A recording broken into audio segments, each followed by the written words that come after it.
kulanti wacan saaxiibayaal halkan waa dhanka wararka kusoo dhawaada wararkii ugu dambeeyay xaaladda guud ee Soomaaliya. Qodobada warkeena aad ku daawan doontaan waxaa ka mid noqonaya madaxweyne Xasan Sheekh Maxamuud oo halis weyn dareemay kadib weerarkii lagu qaaday hotelka Villa Rose si kulul u canaantay Mahasalaad iyo taliyaha booliiska. Ammaanka madaxtooyada oo aad loo adkeeyay, mid ka mid ah raggii weerarka geystay oo sir culus bixiyay iyo kala shak ka dhex bilowday saraakiisha ciidanka dowladda. Qodobadaasi kuwa kale ayaan saaxiibayaal ku eegaynaa warkeenan, balse marka hore u diyaar garooba hordhaca qodobada warka aad daawateen oo dhammaystiran. Al-Ihsaan Online Qur'aan waxa waalidiinta Soomaaliyeed ee ku nool gudaha dalka iyo dibadda ku wargelinaya inuu idin diyaariyay qayb online wax loogu barayo carruurta Soomaaliyeed iyo dadka waaweyn. Dugsiga waxaa kugu diyaara macallimiin isugu jira rag iyo dumar, kuwaasoo dhammaantood u diyaarsan waxbarista ubadka Soomaaliyeed meel kasta oo caalamka joogaan. Al-Ihsaan Online Qur'aan waxay ubadka barayaan insha Allah barashada xifdinta iyo tafsiirka Qur'aanka Kariimka, barashada higaada Carabiga muddo kooban, barashada ducooyinka iyo sirada Rasuulka sallallahu alayhi wasallam, barbaarinta iyo tarbiyinta ubadka yar. Al-Ihsaan Online Qur'aan waxa kale ardayda baraysaa qoraalka iyo akhriska afkeena hooyo ee Soomaaliga. Haddaba intaas ilaa kala xiriir lambarka shaashada kaaga muuqda. Aynu ku horeynaa madaxweyne Xasan Sheekh Maxamuud ayaa halis weyn dareemay kadib weerarkii lagu hoobtay ee lagu qaaday hotelka Villa Rose oo ku yaala agagaarka madaxtooyada Soomaaliya. Xasan Sheekh Maxamuud oo habeennimadii weerarka u dhacay isaga carray gudaha villada kadib daryanka iyo jugta culus ee lala eeganayay madaxtooyada ayaa dib ugu soo guriyay noqoshadiisa xafiiskiisa.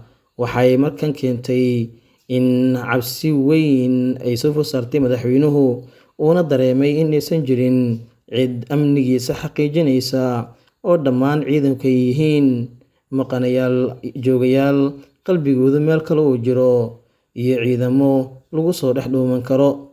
Xaaladda mar kale way isbedelaysaa.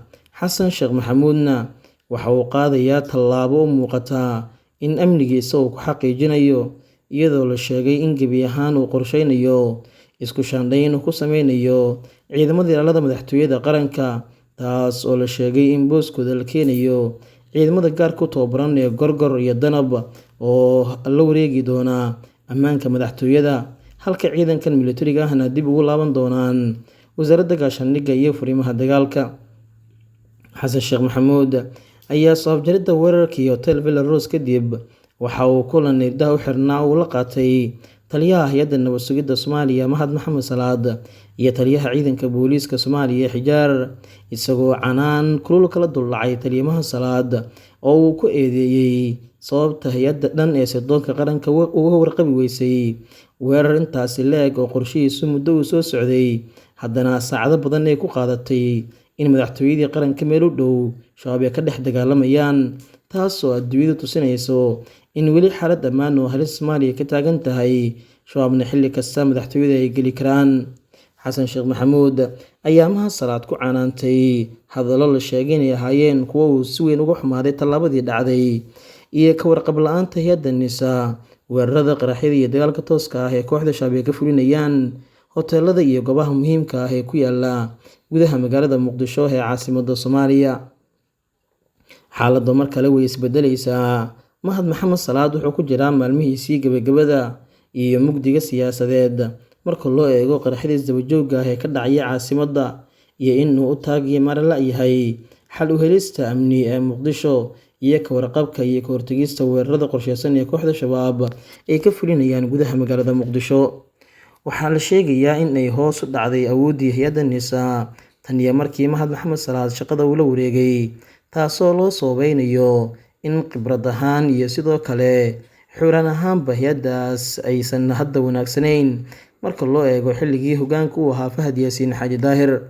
Mahad Maxamed Salaad iyo tiimkiisa NISA marka laga reebo sheegashada duqeymo ay ku dilaan kooxda shabaab kama hortagaan haddana weerarada digniinaha iyo sidoo kale fariimaha la soo dirayo ee la xiriirta in qaraxyo ka dhici rabaan Muqdisho, tani oo ku muujinaysa in gaabis amni oo weyn uu jiro.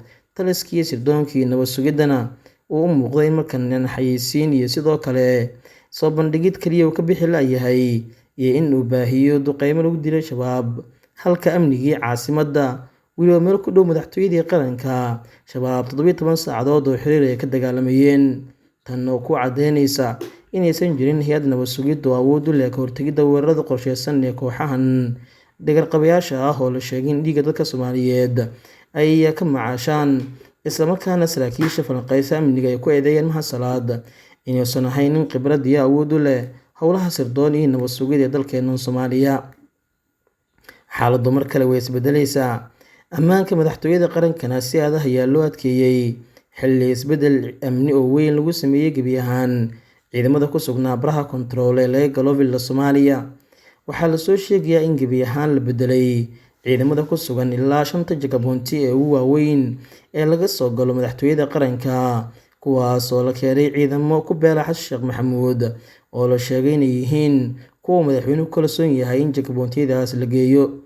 Sidoo kale waxaa la diiday gebi ahaan socodka dadka caadiga ah ee isticmaala wadada dheer ee xiriirisa madaxtooyada ilaa Maka al-Mukarrama, taasoo la sheegay in dadka lagu xujeynayo ID card qofkii awoodan oo iska laabanayo.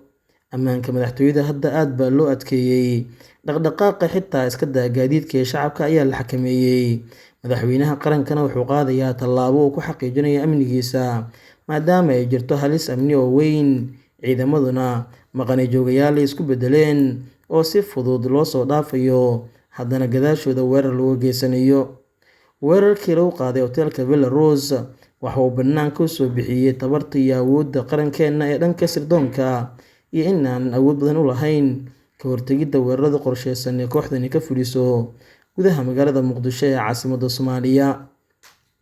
Xaaladda markan way isbedelaysaa, waxaana xogo la helay ay tilmaamayaan in hay'adaha amniga ay gacanta ku dhigeen mid ka mid ah raggii weeraray hoteelka Villa Rose, inkastoo taliyaha iyo afhayeenka booliisku si cad u sheegay in 6 xubnood ay ahaayeen kooxda soo weerartay hoteelka, mid ka mid ah uu isqarxiyay, 5 kalena ciidamada amniga ay toogteen. Balse xogo sirdoon ayaa sheegaya in 5 weerarka soo qaaday mid ka mid ah gacanta lagu dhigay isagoo dhaawaca, hay'adda nisana ay gacanta ku hayso, inkastoo bulshada iyo shacabka iyo warbaahinta intaba aan la wadaagin. Xogta waxa ay muujinaysaa in shakhsiga la qabtay uu fashiliyay xogo badan iyo sidoo kale weerar kale oo qorsheysan oo silsilado ah, kuwaas oo kooxdu ay doonayso inay ka fuliso gudaha magaalada Muqdisho ee caasimadda Soomaaliya. Sarkaal ka tirsan ciidanka amniga oo goobjoog u ahaa tan iyo markii weerarkaas uu bilowday ayaa xaqiijiyay xogtan, isagoo sheegay in saxaafadda la hadli doono saacadaha soo aadan oo la caddeyn doono in hal nin gacanta lagu dhigay. Soo afjaridda weerarkan waxa uu qaatay in ka badan 12 saacadood, iyadoo ciidamo dhowr ah ay ka wada qayb qaateen howlgalkaasi sida Haram Cad, Gaashaan iyo Duufaan, waana ciidan dhammaantood u diyaarsan la dagaalanka ururka Al-Shabaab. Hase yeeshee in ay qariyaan booliiska in gacanta lagu dhigay mid ka mid ah dagaalamayaashii soo weeraray hoteelka waa xaalad kale oo abuureysa in jahwareerin lagu wado shacabka Soomaaliyeed. Dhibaatooyinka markasta dhacayana ay yihiin kuwo uun dhibaato ku ah dadka Muqdisho ku nool. Dhinaca kale, 4 waxyaabood ayaa saldhig u ah in laga adkaado Shabaab oo ku aadan weerarka hoteelkii Villa Rose iyo tallaabooyinka madaxda qaranka looga fadhiyo in ay ku dhaqaaqaan saacadaha soo aadan.